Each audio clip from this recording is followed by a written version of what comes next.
পাকিস্তানকে এক কথায় বললে সেই কুকুরের লেজের মতো, যে যাকে হাজার চেষ্টা করলেও সোজা করা যায় না। সেনাবাহিনীর প্রধান বদলায়, প্রধানমন্ত্রী বদলায়, আইএসআই এর লোক বদলায়, কিন্তু পাকিস্তান যেমন ছিল তেমনই থেকে যায়। ফলে এবার পাকিস্তান বদলাবে কিনা, নাকি পাকিস্তানের ম্যাপটা বদলে যাবে, সেটা সময়ের অপেক্ষা। সম্প্রতি একেবারেই অনির্বাণ, শুধুমাত্র তাই না, যে কোনো শুভ বুদ্ধি সম্পন্ন দেশ হলে সবার আগে তাদের নাগরিকদের জন্য চিন্তা করে।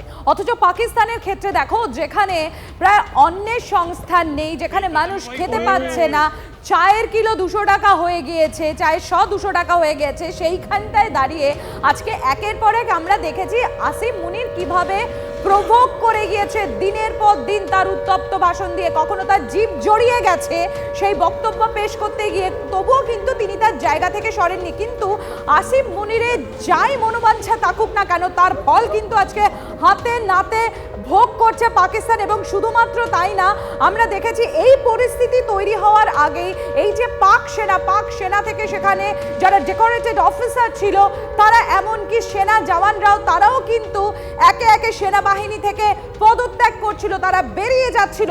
এবং তারপর আজকের এই পরিস্থিতি।